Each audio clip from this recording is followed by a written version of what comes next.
Welcome to Benson on Injury Law. Hello and welcome back to Benson on Injury Law with attorney Paul Benson. Paul is a personal injury attorney based in Wisconsin.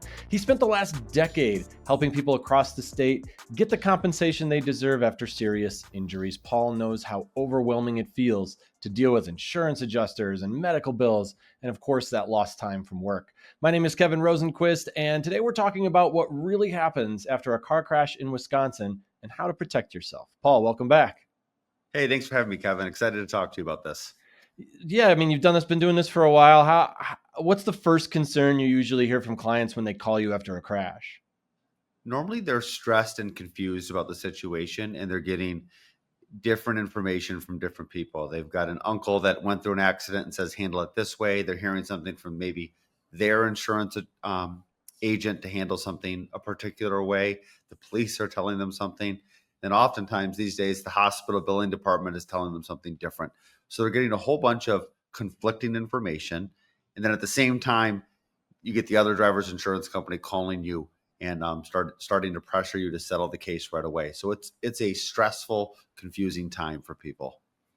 Yeah, no doubt. And what should someone keep in mind after an accident, assuming obviously no one needs to go to the hospital or anything like that, when they're talking to the police, when they're talking to other drivers? I mean, we live in a society where people tend to overshare. Is that a problem? How do you usually coach people? It is. Yeah. I say, first of all, don't admit fault. Don't, sometimes people, especially in Wisconsin, try to almost out of kindness say, I could have seen you and try to avoid the accident or something. Yeah, Wisconsin people are very nice. Yes. I see that a lot. And you almost try to take some of the fault, just conversationally saying like, oh, I should have seen you. And I could have tried to get out of the way. That will come back to bite you because the insurance company will try to use that against you. So that's the first thing. Don't admit fault, especially when you're not at fault, to that police officer or the insurance company. Yeah, be 100% factual with what happened. Do not estimate distances or things like that if you do not know for sure. People are very bad at estimating times and distances. So just try to give ranges and try to, again, don't speak with more confidence than you should about what happened.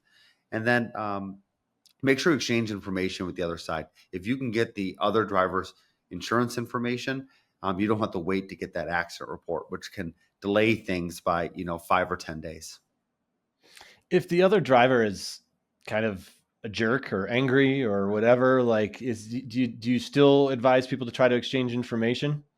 No, nope. In that situation, don't worry about it. We will be able to get that. And you can always ask the police officer to try to get it for you. Again, Wisconsin is different than a lot of states. We don't have a formal insurance exchange of information process that happens at the accident scene. You have to often wait for that report. But a lot of police officers understand what a headache that is, and they will informally help you get that information. So don't be afraid to ask the officer. That's what they're there for. Okay. And can you explain Wisconsin's at-fault system and how it impacts who pays after an accident? Sure. We are an at-fault or a tort state. Some states are not like that. There's like a fund where it doesn't matter who's at fault. We are an at-fault state, which means you have to prove that the other driver is at fault, and then they have to pay for your damages, normally through their insurance company. However, we are a modified comparative fault state, which sometimes is called the 51% rule or the 50% rule. What that means is if you are found to be greater than 50% at fault or 51% at fault, you don't get to recover any of your damages. So again, some states aren't like that, where maybe you are found to be 60% at fault and the other driver is found 40% at fault. You still get 40% of your damages. Not in Wisconsin. In Wisconsin, you have to prove that you were no greater than 50% at fault for the accident. Okay. I think a lot of people are just assume their health insurance automatically is going to cover treatment after a crash. Is that correct? How are medical bills actually paid in most of these cases? That's the most complicated part of many cases. So many health insurance plans now will include plan language that says that they are a secondary payer to things like auto insurance. The problem is there's often not enough medical payments coverage available to pay for your medical bills. But in the meantime, your health plan could be denying these charges because they don't think they should have to pay. Our big challenge right now is getting that hospital or whatever medical provider to actually bill your health plan. Your health plan will ultimately have subrogation rights, reimbursement rights, but we really want that health plan to pay your medical bills first, if at all possible. There are exceptions to that rule. If you have a government health insurance plan like Medicaid or Medicare, you're probably legally required to exhaust your own med pay, your own medical payments benefits before you can use your government health insurance. But in a private health insurance situation, we're going to do our best to get the provider to bill your health insurance first. And there's some really important reasons why we do that. First, you get the benefit of that health plan discount. So Wisconsin is a collateral source rule state. That's a long term. That means you can't introduce evidence of who paid your medical bills. So let's just to use round numbers. Let's say you have an emergency department bill that's $10,000. And let's say you have a health plan through your employer, a private health insurance plan. Well, your private health insurance plan is probably going to pay 40 or 50 cents on the dollar, but you get to recover the full amount of your medical bills from the other driver's auto insurance company. Then you only have to pay back your health plan what they paid minus the attorney's fees. So basically, it works out that you could make money on your medical bills in some of these situations. And that's like, maybe that would seem not fair, but the reality is the law says the person who hurt you shouldn't get the benefit of your health insurance that you worked for, paid premiums for. So what you're really doing in this situation is you're almost realizing the cash value of those insurance premiums that you paid for a long time. Some people don't really understand how that all works, of course, but that's why it's so important for an attorney to get involved in the beginning, because the hospital would like nothing more than to bill auto insurance and try to get their sticker price. Yeah, you explained that really well, but you're right. It is complicated. There's a lot going on there for sure. It is. So, I mean, there's also just time limits on how quickly bills need to be submitted to health plan to get paid, or the health insurance carrier could deny them for lack of timely filing. So it's so important to get a lawyer involved early for this reason, to make sure those medical bills are paid properly. How does it work as far as, if you've got damage to your car, which presumably you would, and you want to get that repaired, how does it work when you've got your car and your injury claims? Do you work on those together, or are those completely separate? So I always help clients with both. We help people in the property damage part of their case, so the car part of their case, for free. The injury part of your case, we work most cases on a contingent fee, but they are completely separate claims. The property damage claim and the bodily injury claim. They're normally separate coverages under the insurance policy. That's why they're broken into separate parts, is because the insurance companies break them into separate coverages with separate available limits that apply to each part of your claim. The property damage part of your claim sometimes can be very quick and easy, and sometimes it can be very, very complicated.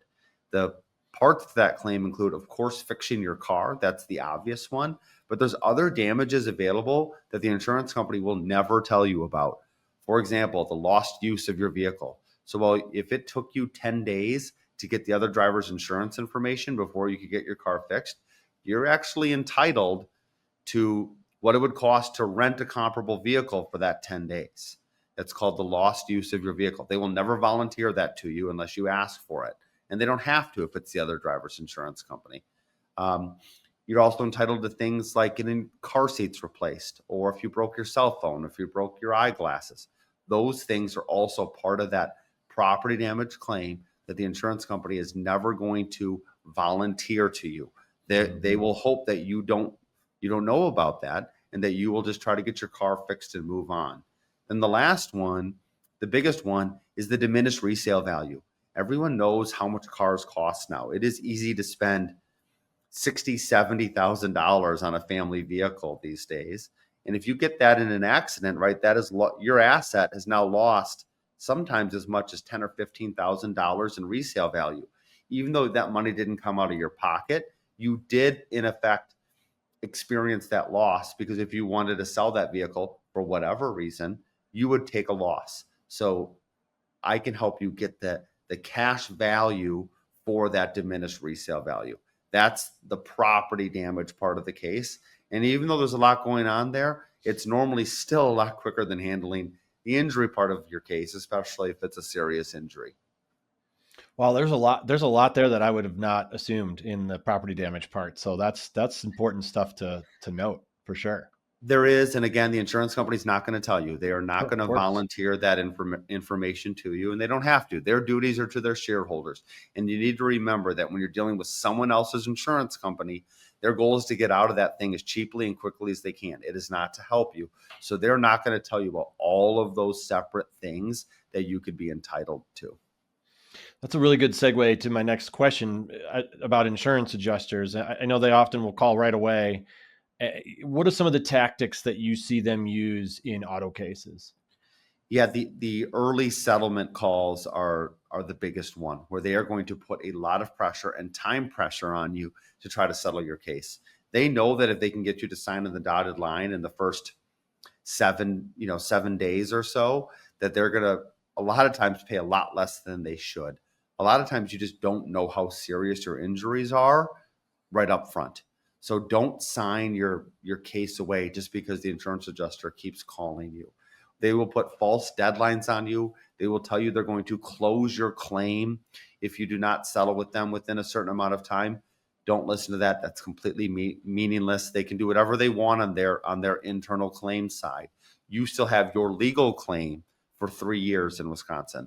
So those are all, in my opinion, dirty tricks that the insurance company does to try to get you to settle your case quickly for not enough money.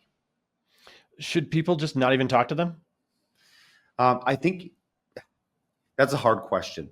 You should at least give them your name and your contact information and tell them that you're looking to hire an attorney.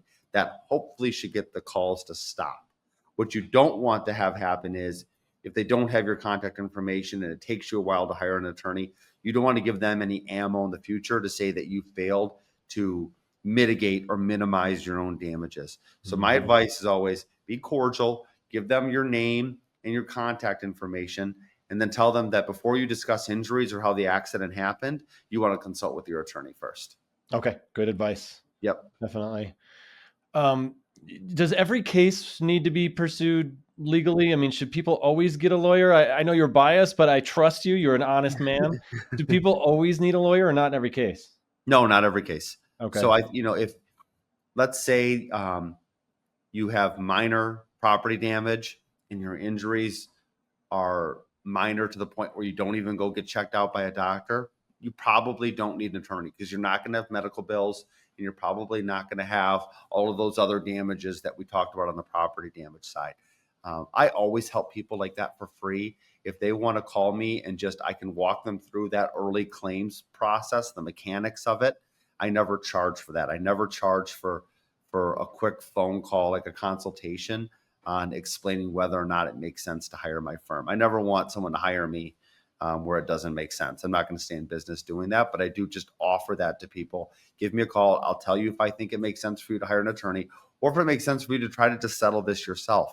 And in most cases, the big insurance carriers, they're very formulaic. They will normally offer you somewhere between $1,000 and $2,000 on your injury case every single time, with or without me.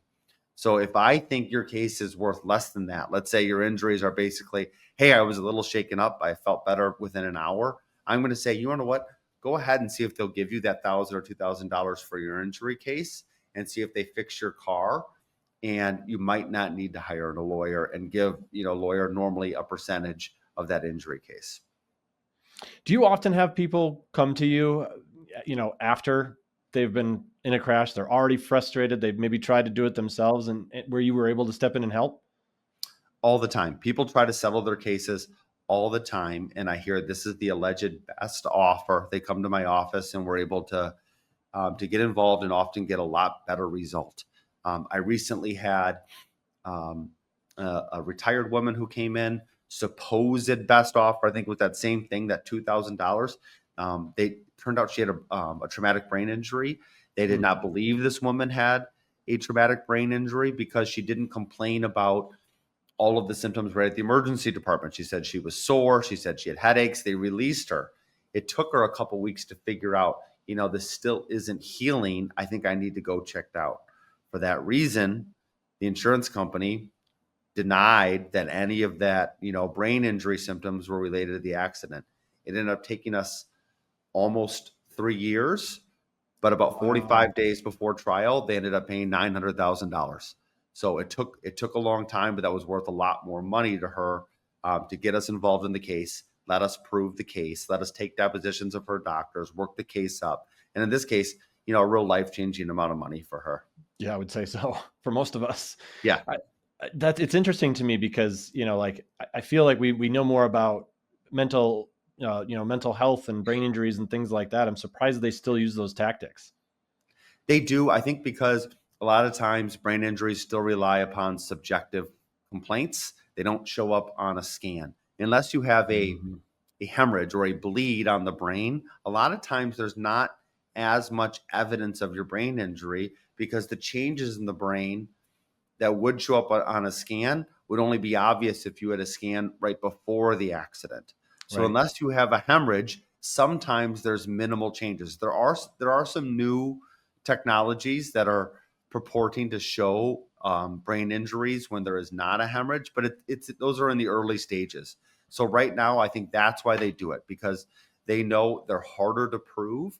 And a lot of lawyers just frankly are going to settle the case and not push the case all the way to a jury trial. That's just the reality, is that they do it because it works. Mm-hmm. Yeah, exactly. Yeah. If the tactic works, they're going to keep doing it until it doesn't. Yep. Yeah. All right. Well, that's it for today's episode of Benson on Injury Law. To learn more about how Paul Benson helps Wisconsin families after a crash, visit paulbensonlawfirm.com. And if you found this episode helpful, please share it with someone who could use the information. Subscribe. We very much appreciate it. Paul, great to see you as always. Thanks so much. Hey, you too. Thanks, Kevin. Thanks for watching. Be sure to hit that like and subscribe button and leave us a review in the comments.